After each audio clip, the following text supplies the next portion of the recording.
Iniutos ng Korte Suprema na ipatupad agad-agad ang desisyon nitong ibalik sa PhilHealth ang 60 bilyong pisong pinalipat sa National Treasury noong 2024. Saksi, si Jonathan Andal.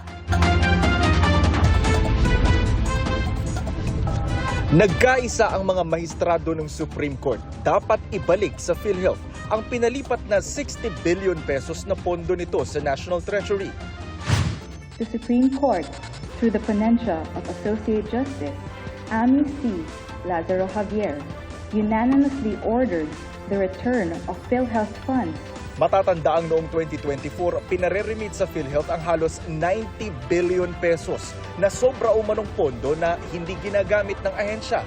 Nai-remit sa National Treasury ang naunang 60 billion pesos. Pero ang balanseng halos 30 billion pesos hindi natuloy dahil nag-issue na ang Supreme Court ng temporary restraining order ng questionin ito sa Korte Suprema. Sa desisyon ngayon ng Supreme Court en banc, idineklara nitong walang bisa ang special provision sa 2024 General Appropriations Act at ang circular ng Department of Finance na ginamit na basihan ng gobyerno para sa paglipat ng pondo ng PhilHealth sa National Treasury dahil nakitaan nila ng grave abuse of discretion ang pagpapatupad nito. Kontra rin daw ang mga utos sa dalawang batas, ang Sin Tax Law at Universal Healthcare Act. Bukod sa pagbabalik sa PhilHealth ng 60 billion pesos, tuluyan din itong ipinagbawal ang paglipat ng natitira pang halos 30 billion pesos mula sa PhilHealth. Sabi ng Korte Suprema, immediately executory ito o agad-agad dapat ipatupad.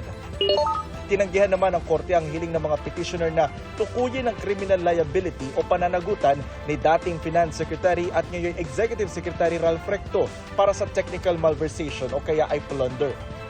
Wala pong criminal liability determination in this case.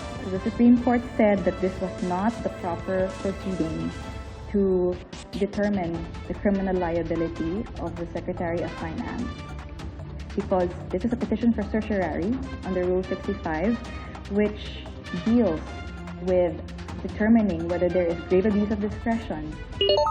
Sabi ni Recto, ginagalang nila ang desisyon ng Korte at susunod daw ang ehekutibo sa utos ng SC na pagbabalik ng pondo sa PhilHealth. Giit pa ni Recto, sumunod lang ang ehekutibo sa direktiba ng Kongreso at naniniwala sila noon na isa itong paraan para sulitin ang paggamit sa kaban ng gobyerno nang hindi nangungutang o nagpapataw ng bagong buwis. Iginagalang din ng Malacanang ang desisyon ng Korte Suprema. I-review daw ng Office of the Solicitor General ang ruling at saka magdidesisyon sa susunod na akbang, kabilang ang paghahain ng motion for reconsideration. Para sa GMA Integrated News, Jonathan Andal ang inyong saksi. Mga kapuso, maging una sa saksi. Mag-subscribe sa GMA Integrated News sa YouTube para sa iba't ibang balita.